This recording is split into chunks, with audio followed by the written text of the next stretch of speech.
दोस्तों, हम बड़ी मेहनत से वीडियो बनाते हैं और आप लोग एक सब्सक्राइब भी नहीं करते।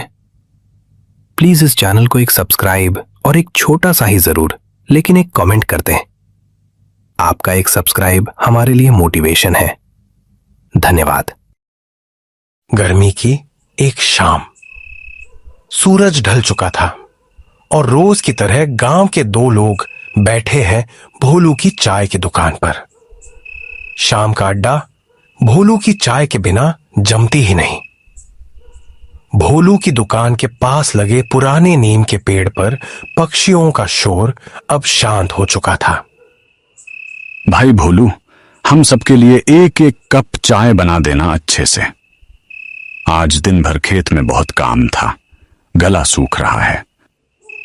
हाँ, बस बना रहा हूं। आप लोग थोड़ा बैठो, हो जाएगा अभी।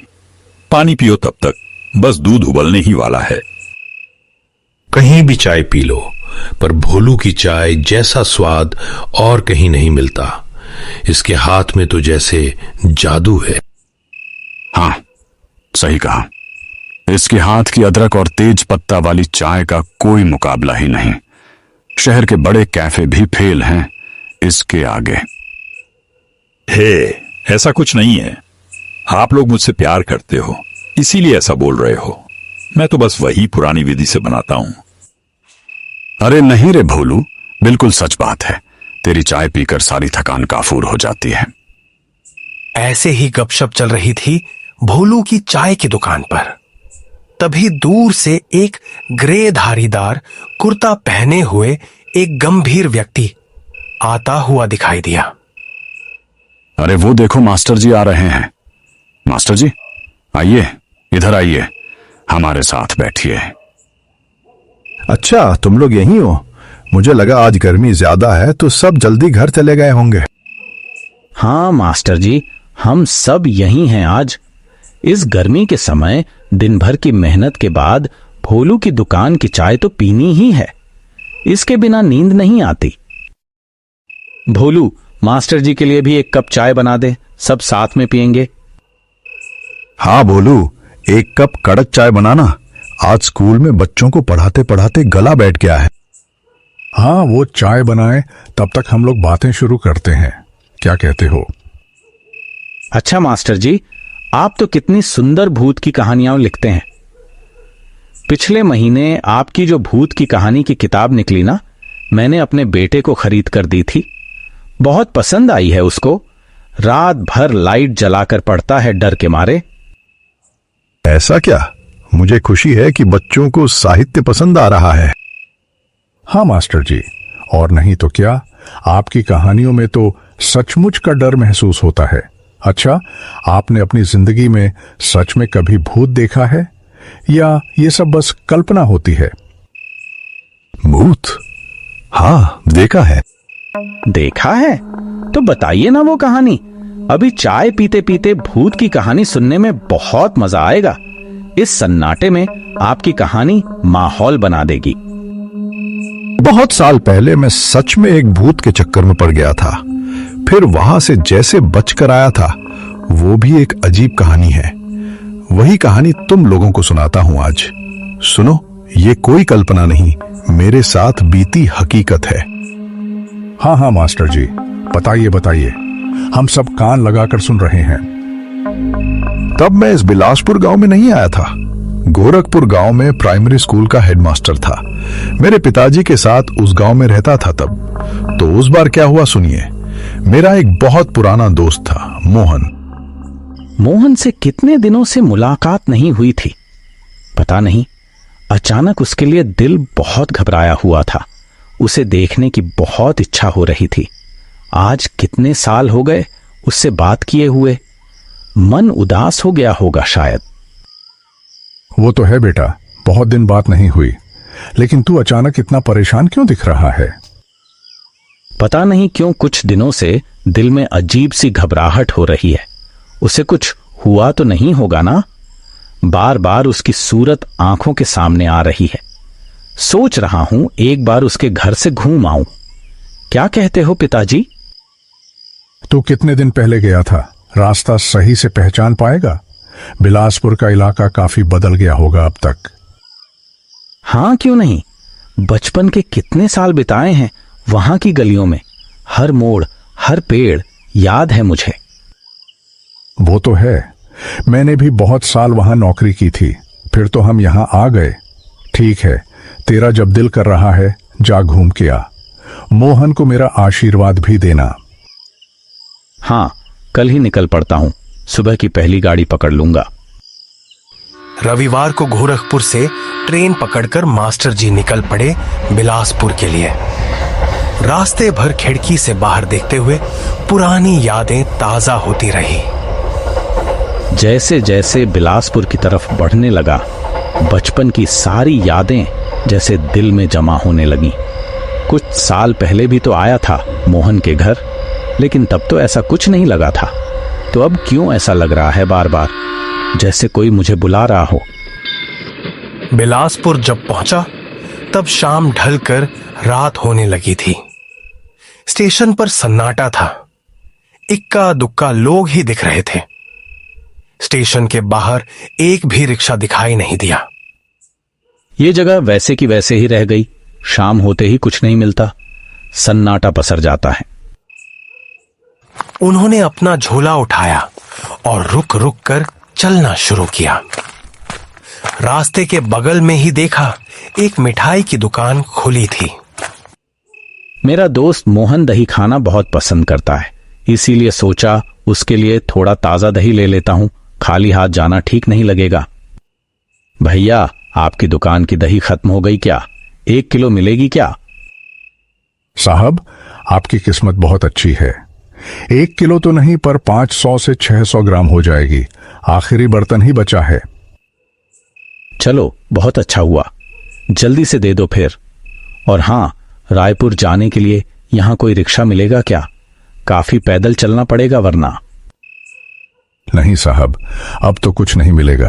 अंधेरा काफी हो गया है, अब तो यहां से पैदल ही जाना होगा। इसके अलावा और कोई उपाय नहीं है। अच्छा, गांव के श्मशान की तरफ से एक छोटा रास्ता था ना, जिससे जल्दी पहुंच जाते थे। मैं उसी से चला जाता हूं। मास्टर जी की बात सुनकर दुकानदार का चेहरा जैसे सफेद पड़ गया। उसने हाथ जोड़ लिए। ओह, श्मशान की तरफ का रास्ता? इस रात को? साहब, इस समय भूल कर भी उस रास्ते पर पैर मत रखिएगा, बहुत अनहोनी होती है वहां। क्यों साहब, उस रास्ते पर क्या दिक्कत है? रात को हवा ठंडी होती है, जल्दी पहुंच जाऊंगा। डर है साहब, उस रास्ते पर इस समय भूतों का डर है। भूतों का डर? आप भी क्या बातें करते हैं? मैं मास्टर हूं, इन सब बातों पर विश्वास नहीं करता। हाँ साहब, उस रास्ते से रात के समय जो जाता है वो उनके हाथों से बचकर नहीं आता। वह जाने पहचाने इंसान का रूप लेकर बुलाते हैं साहब। और जैसे ही कोई उनकी आवाज सुनकर उनके पास जाता है, बस वो जिंदा वापस नहीं आता। क्या बोल रहे हो भाई? ये सब मन का वहम है।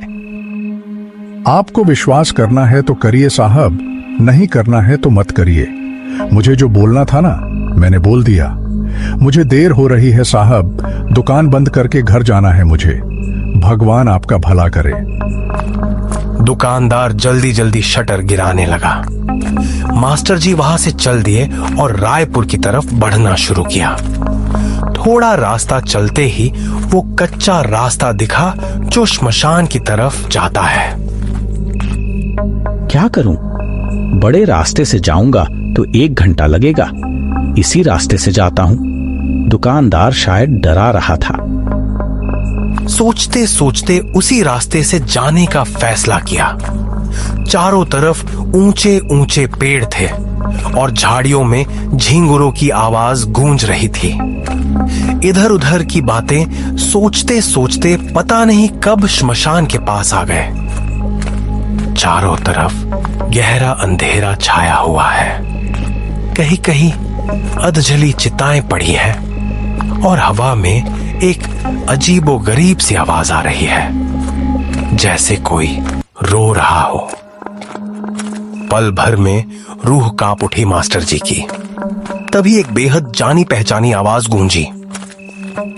आशु, मुझे बहुत तकलीफ हो रही है, थोड़ा मेरे पास आएगा?